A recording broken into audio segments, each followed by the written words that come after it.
Tyler, thanks again for meeting with us. So excited to Yeah. be able to sit down and talk with you a My little pleasure. bit. My first question is just walk us through, tell us a little bit about your journey into coffee, into hospitality also. Yeah.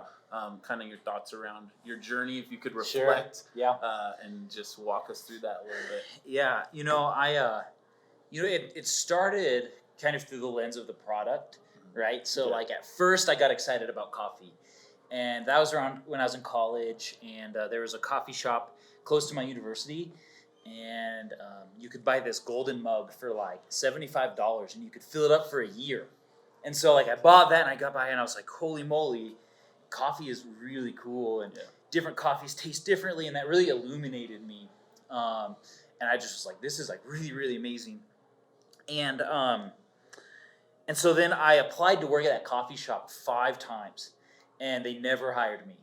They just didn't, and I just like kept going. I was like, yo, I want to learn this. And eventually, long story short, one of the guys that worked there knew of my big interest in coffee, that kind of thing.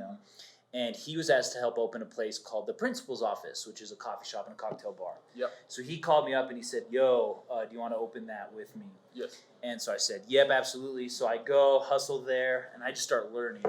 I learned so much there, and I worked there for like 5 years, and that was really where I started, like in the industry, like kind of as far as making drinks and serving people. Mm-hmm.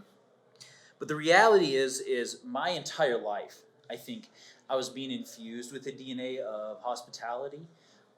My mom was sick for my whole life, and I grew up watching my dad take care of my mom.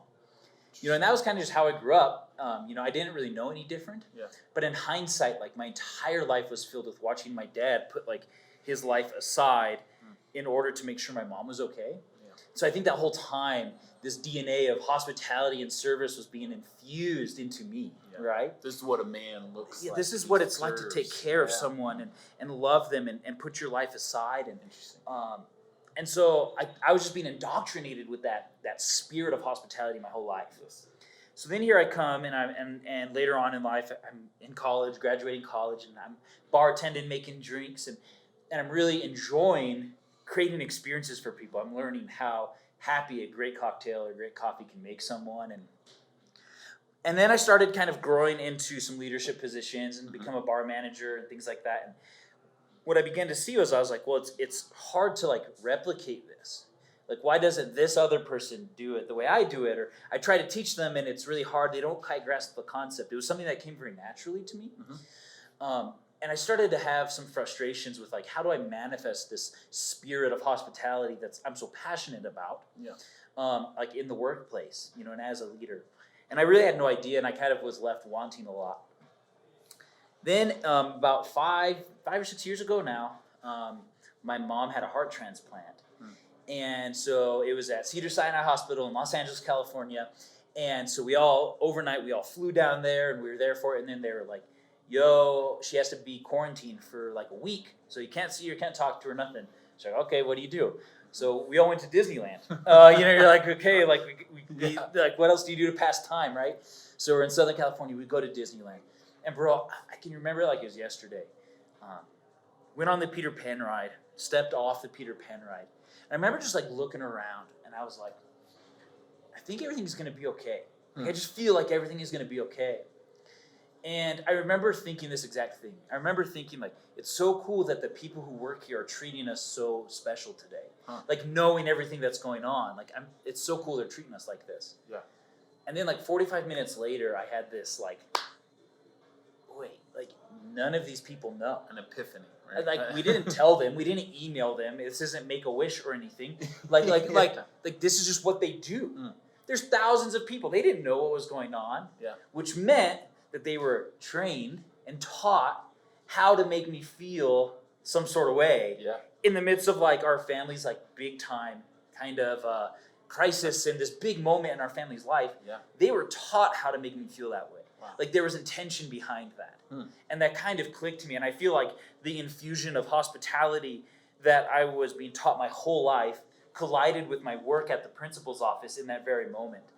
And so then I said, how do these people know how to treat me like this? because I can do that at the principal's office at the cocktail bar. Yeah. And from that point on, I jumped headfirst, cannonball, skinny dipping into the pool. And I Awesome. tried to learn everything I could about it. And so from that point on, I just learned everything I could about guest experience and hospitality.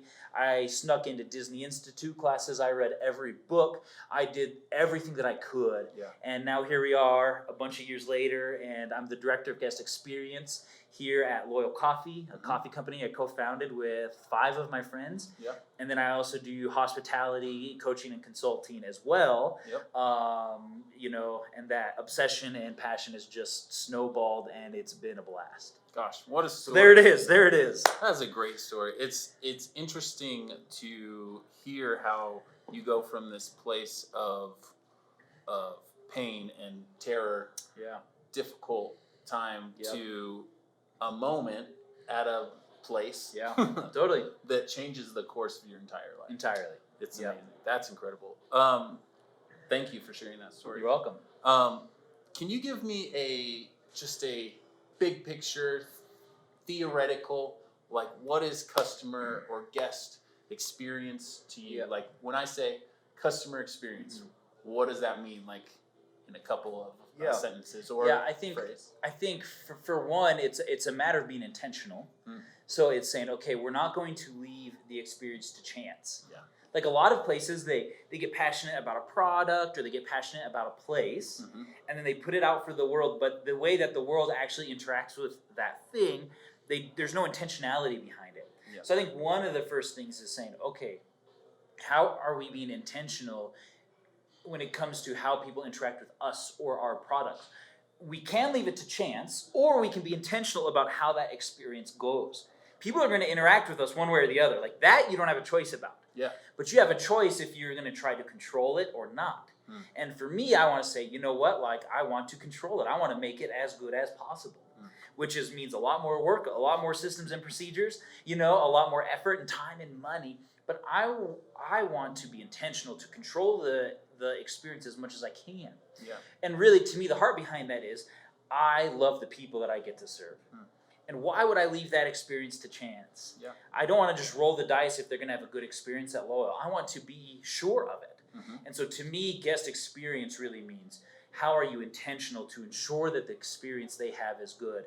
And more importantly, are you putting systems, and procedures, and policies in place that allow you to execute that on a consistent basis? Now, the heart and the spirit behind that can be really different. For some places, I think that can mean we want a lot of efficiency, and it just needs to be really, really fast. I think for other places, hospitality can be the king. Like that's how I feel here. The guest experience is really infused with hospitality. Yeah. So I think it could look very different, but the point is a guest experience is something we're saying we're going to take control of it. We're going to try to hone it and be intentional to let it happen on our terms, not the terms of the universe. Yes. Awesome. That's so good. On that, so piggyback off that, Sure. when a guest walks in or a customer walks in from Yeah. literally the patio out there Sure. into the door, what do you want them to feel? What do you want them to smell? What do you Yes. want them to experience? Like all their senses, like what's the ideal experience for somebody walking into Loyal Coffee? I think one of the best ways to think about a guest experience, whether you're in tech, whether you're in hospitality, anything, is you want to think about it like a snowball rolling down a hill. Okay, so they can either be in the right snowball or the wrong snowball. Okay, either way, that snowball in a guest experience is going to roll, and it's going to get more snow, and that snowball is going to get bigger, and it's going to build momentum, and it's going to keep going in that direction. Right? So, when something good happens, the probability that a guest is going to look for and experience something good again is high. So when you can start their experience on a positive note, I think the probability they're going to find another good thing goes up. Interesting. And I think the same thing works on like the wrong snowball, right? A yellow snowball. Like a yellow snowball, right? So if a guest comes in and their very first experience isn't good, if you don't set them to the right snowball, the momentum is going to start building down the wrong mountain. Yeah. Right? And so that's why I think like, when you see, like, just imagine like, you go up and The guest who's like really angry and really frustrated, the probability is they're not that mad, I think, actually, about the problem they're screaming about. They probably had 2 or 3 or 4 frustrating things that had happened prior. Yes. And the people who really have a good experience have also had momentum built. Really, what I'm trying to say is it's all about momentum. Yeah. And so at Loyal, when we consider the guest experience, what we want to say is, how do we build momentum? The mistake most people make is that they focus so much on just one moment in their guest experience. And oftentimes it's their product, the interaction with the product, the coffee, or whatever. Mm-hmm. But what they don't think about is that the product and the guest experience concerning the product is surrounded by hundreds and thousands of experiences before and after. Yes. We obsess over the product, we forget about everything else. Mm-hmm. If we're really thinking about momentum and really interacting with a product is only something that happens as the snowball is rolling down the hill. That's only one moment in the grand scheme of things. Mm-hmm. And so for me, what I really want to consider when somebody walks into Loyal is, how do I put them on the right mountain? How do I get that snowball rolling in the momentum in the right direction? Yep. So what I don't want is for Loyal Coffee to only be about coffee. I want that to be part of the entire experience. So to me, what they experience when they first walk in is just as important as the quality of the coffee. And you mentioned senses. Really, I want to take consideration of all of those. Yeah.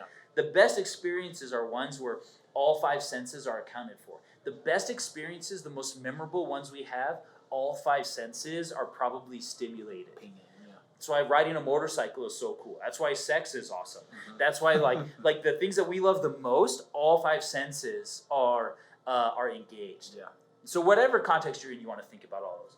So when somebody walks into Loyal, to actually answer your question, if I'm trying to build momentum, if I'm trying to put people in the right direction, I want to consider, what do they see? I want to make sure it's easy for them to go in the right direction. So one thing you'll notice at Loyal is when somebody walks in the door, the register is right there at them. And we actually control what door you walk into. All the other doors are locked. Mm-hmm. We want you to walk in only one door. That's easy. There's no friction there. Yep. When there's friction points, momentum is hard to build, right? Builds fires. And so if you know where to go, then there's no friction. It's easy for that snowball to roll. Yeah. So we want to walk in and know right where to go. That's why there's a pathway. That's why we put stripes in the floor. Mm-hmm. That's why, the door is right there. I want it to be easy. Mm-hmm. And then I've asked guests a lot, what's the first thing you notice? I let our guests curate our guest experience more than anything, and that's something we should talk about a little bit. But when Loyal number 1 opened, every guest that came in, I said, what was the first thing you noticed? Mm-hmm. And they said, I noticed how clean it was. So what I say is, okay, so then I sat there in the entranceway and I looked at everything they could see in that entranceway. And I said, this is what needs to be the most clean. That's setting them off on the right direction. Now, if it's not clean, is that going to ruin the whole experience? No. But it's going to be a little bit harder to build momentum in the right direction. Yeah. And so for me, the first experience is so important because it does begin the momentum in one direction or the other. So we need to be really intentional with the very first experience because that will really dictate how the momentum is going. Momentum's hard to change, and so you really want to start it off in the right direction. I'd like to suggest our guest experience starts probably on Instagram or a Google, when people Google search us. Is the hours correct? Is the address right? Those kinds of things is really where the guest experience starts for us. Interesting. And that's kind of what I consider. So really, I think the momentum starts, is it easy to find us? Mm-hmm. Do we know they're open? And does the data online, like what do they serve? Does it match? Is it accurate and honest? Yeah. Wow, that's good stuff. And you already answered. So my next question, you said intentionality like 3 times. Sure. And I do listen to your podcast. Sure. Yeah. And I know that you are big in intentionality, especially in opening this new store that we're sitting in, which is beautiful. Thank you. But do you have any more thoughts you want to talk around intentionality?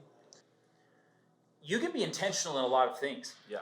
But if you're intentional about the wrong things, it doesn't help, especially in the guest experience. Here's our problem most of the time, is people build products or they build experiences oftentimes for themselves. They build what they think is cool or what they think they need. What they forget is to build experiences and products for the guests. And more importantly, they fail to build experiences through the perspective of the guest. Yeah. If I was to build Loyal Coffee through the perspective of a person who's been in coffee for a large portion of his life, through a specialty coffee drinker and all the coffee nerd stuff I do at home, Mhm. this place would be a raging failure. Right? Because All 12 people would love it. most people don't care about all that shit. They Yep. just don't care. Mhm. Right? So we had to build loyalty through the perspective of the guests. Yes. What do the guests actually want? So what's important about intentionality is not just being intentional about the things you think is cool Mhm. or the things you think is important. Yes. What does the guest actually need? So when I teach and I do coaching, I always say, take your shoes off. Like take your shoes off and put yourself in their shoes. Hmm. I've heard a couple stories from time to time about Imagineers at Disneyland, and I've heard about how they have these little skateboards that are electronic, and they get on their knees and they roll around the park from like 4.5 feet tall. Why is that? They want to see the park through the perspective of the kids. Wow. To just walk around the park from 6 feet tall doesn't build a magical experience for someone who's 4 feet tall. Right? But we're all 6 feet tall and we can't see it from that perspective. And so what does it look like to be intentional, to build something through the perspective of other people? Yeah. Are we developing products that's easy for someone the first time they use it? Mm. When you're in development and you're coding a product, like you are so familiar with that, you are the worst person to train it, to teach it, to even know what the needs are of the guest. You are literally the worst person. Yeah.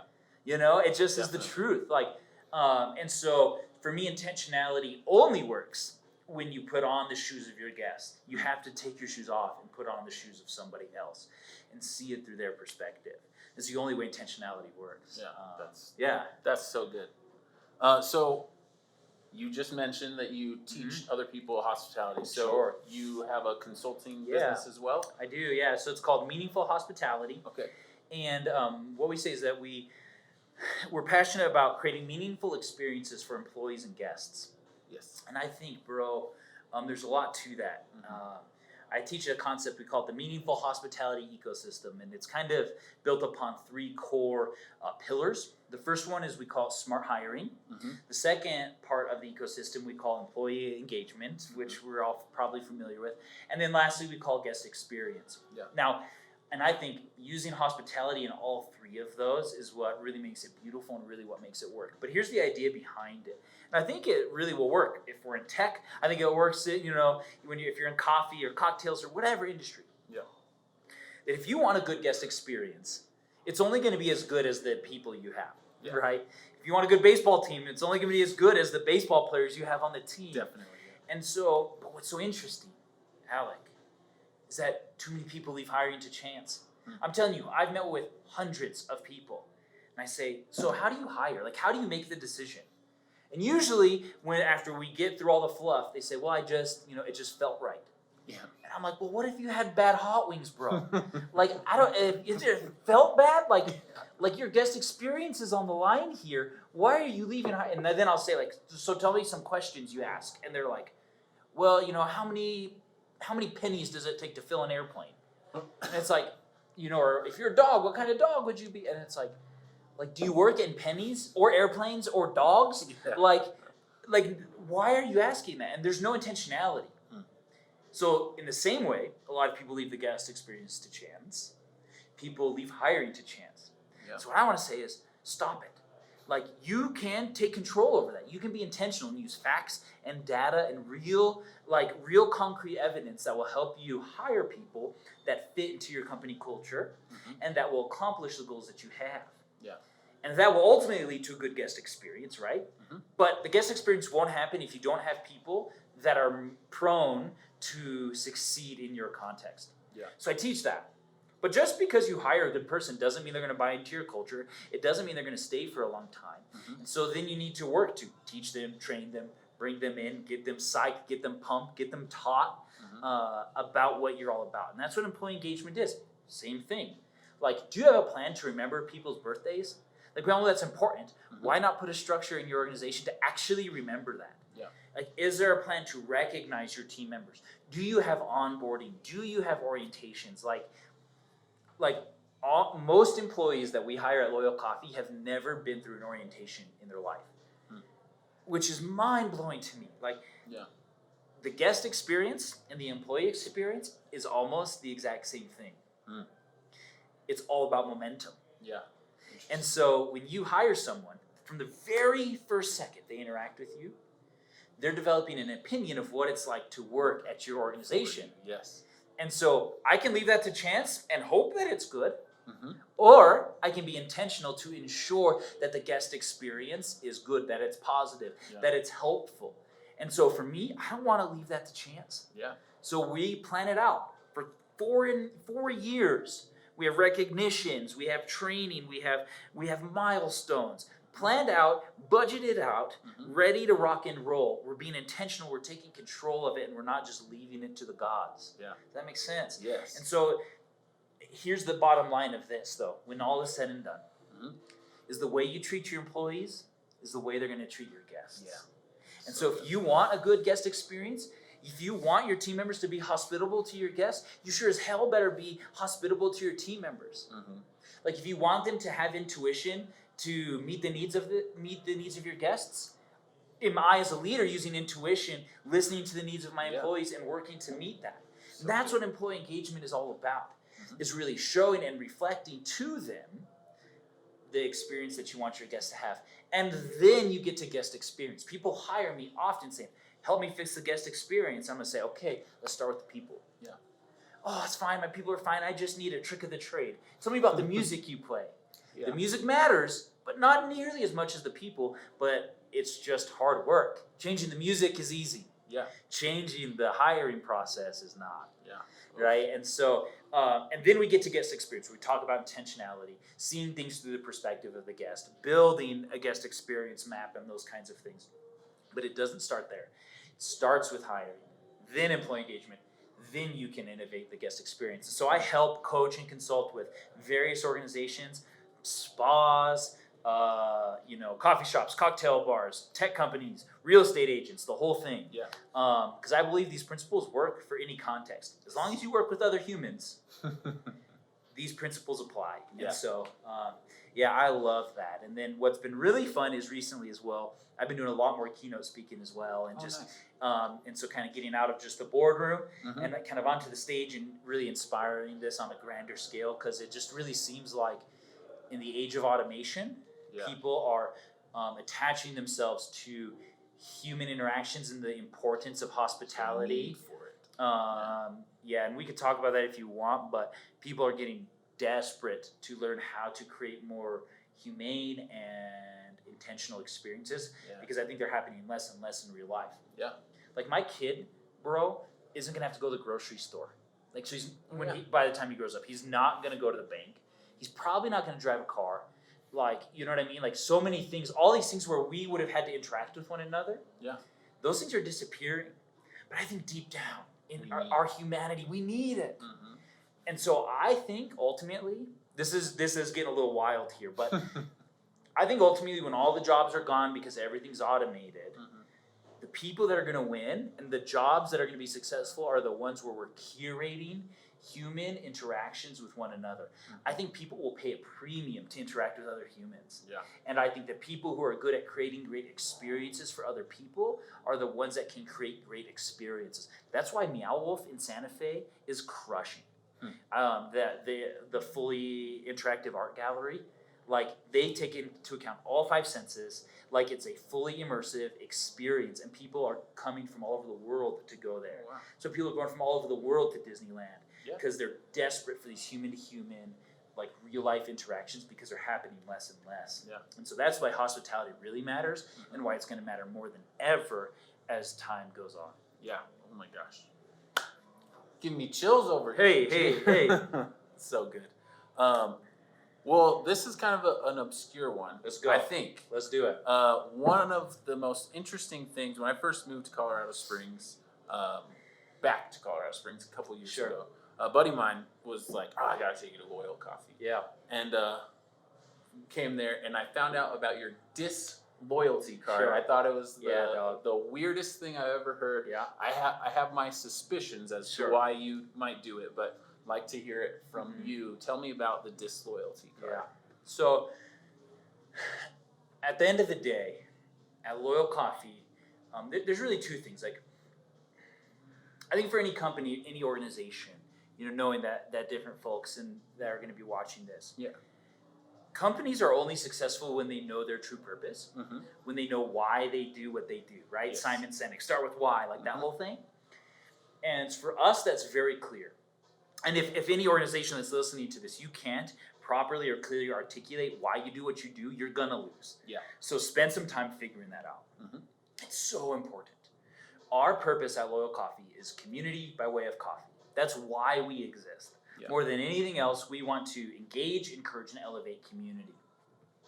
So part of that, we really believe, a kind of a tenet of that, is we teach this to our employees in orientation and things like that. We deeply believe that the rising tide raises all the ships. Cutthroat culture is, for one, is counterintuitive to our company's purpose, Yep. but also it doesn't make anyone better, I think.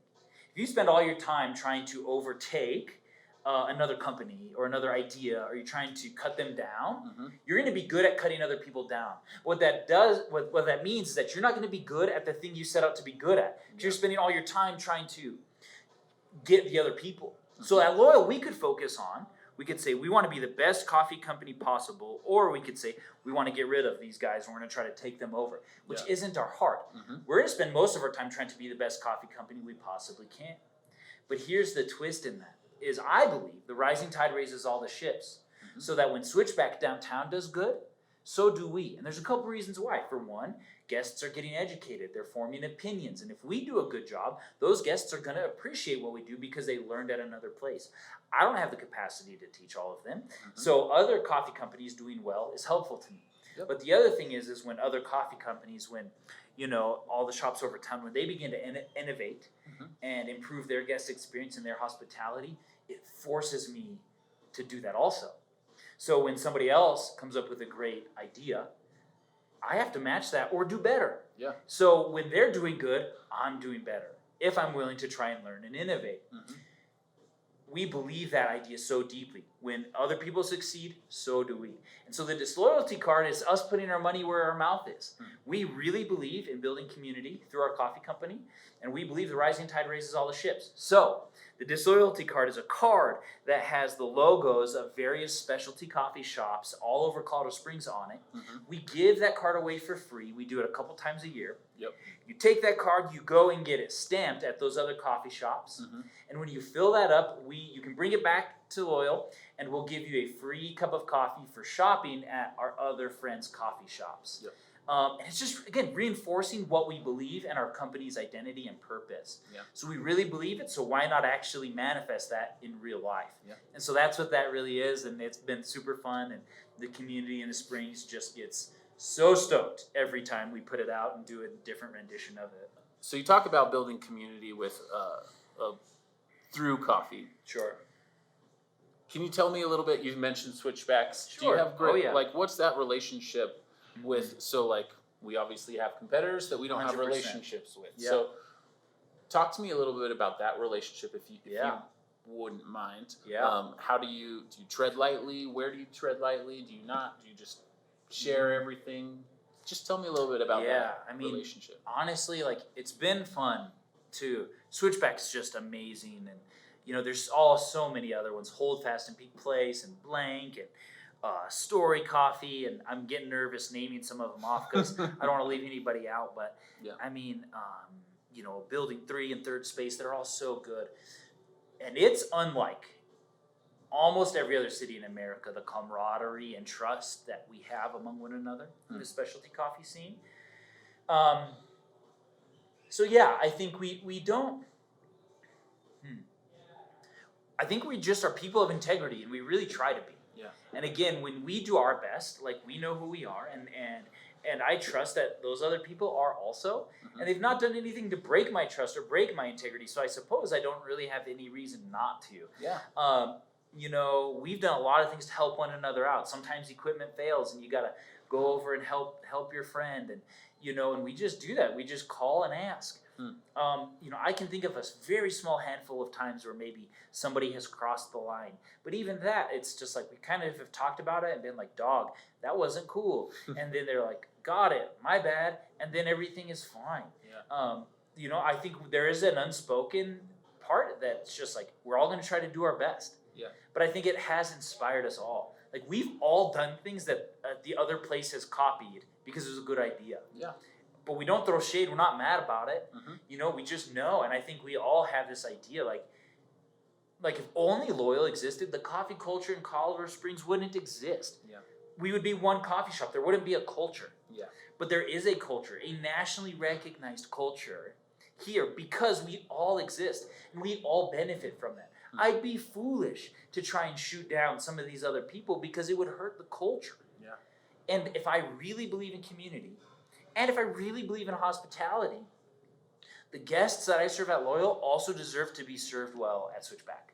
Yes. And if I truly believe that, again, hospitality to me it's in my DNA. Yeah. Like it's part of my purpose as a human. Mhm. So if I believe that, it's not just about Loyal. Like those guests deserve to be treated well no matter where they go.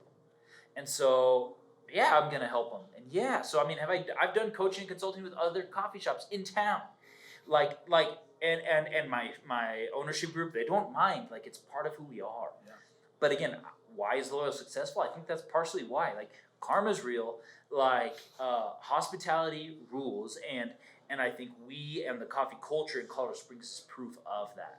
So if I want to be hospitable to just a select group of people, my guests, but not hospitable to other companies and other leaders in town, I'm not really hospitable. This is just a facade. Yeah. Working with the guests is fake. Mm. No, I need to be hospitable everywhere. Wow. I need to be hospitable to my team members. Again, if it's only on the front end, but my team members don't feel taken care of, I'm a fraud. If I'm not hospitable to my wife, you know, if I'm not kind, if I don't think about things through her perspective, if I don't try to serve her well, like I'm a fake, I'm a fraud, I'm a liar.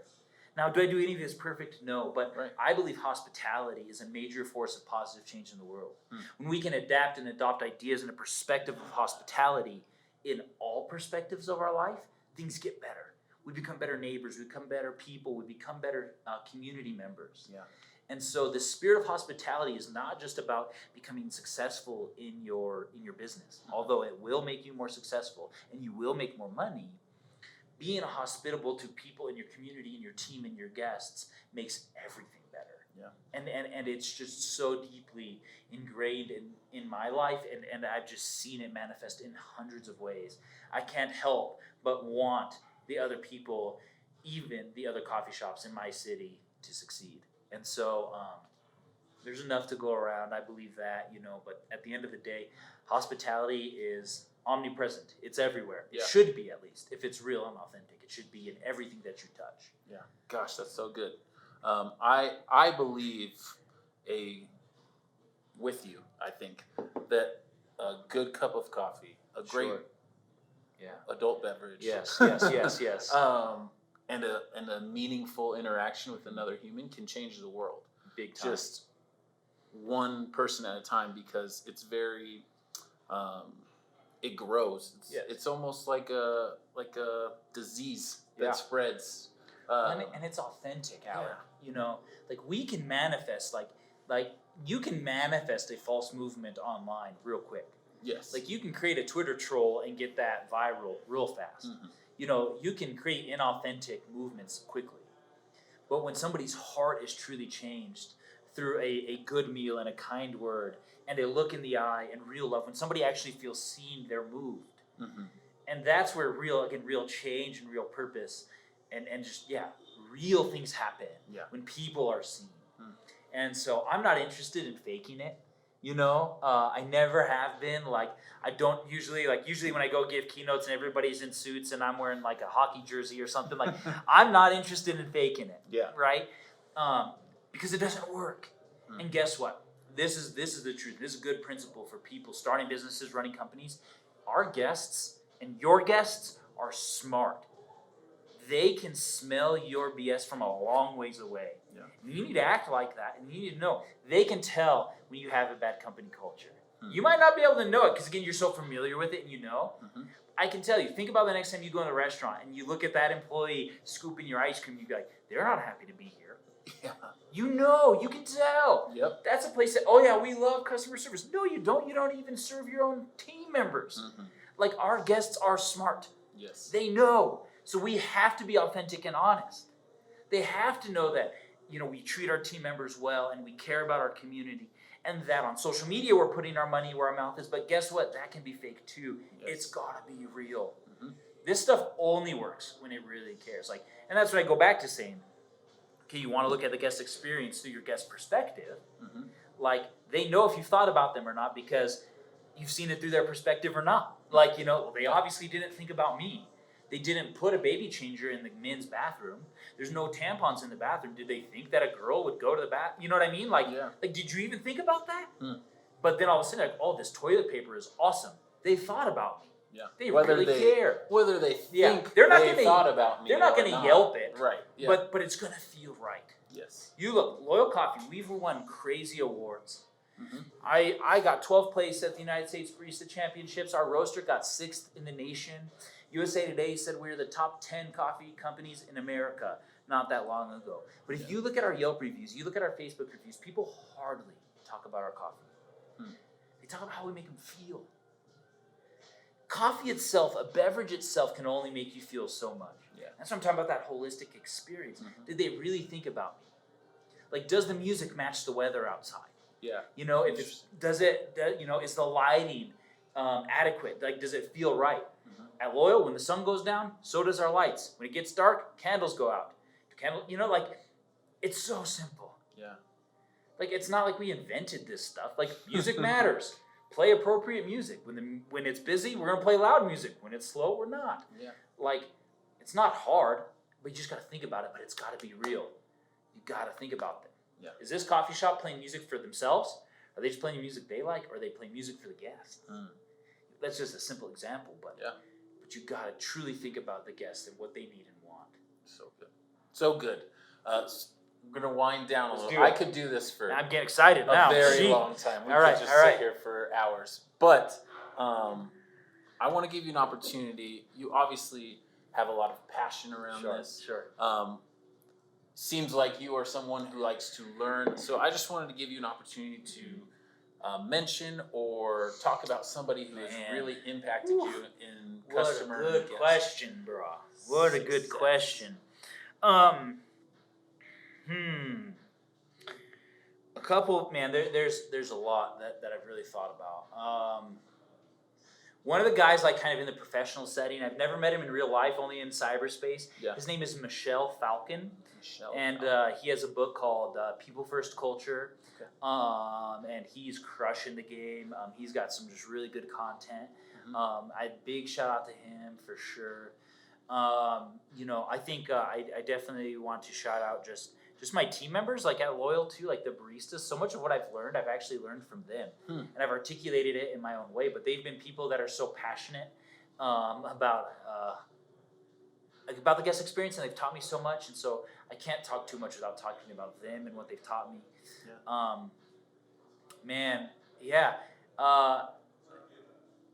Lee Cockrell is a really interesting guy. He's an old Disney executive. He's got a podcast called Creating Disney Magic. His content's really good, and he's really awesome. Those are a couple. Another good piece of content would be the book called Power of Moments. I'm trying to remember who wrote that, but that book is super dope. But yeah, Michelle Falcon, probably I've been consuming most of his content. That stuff's real good. Yeah.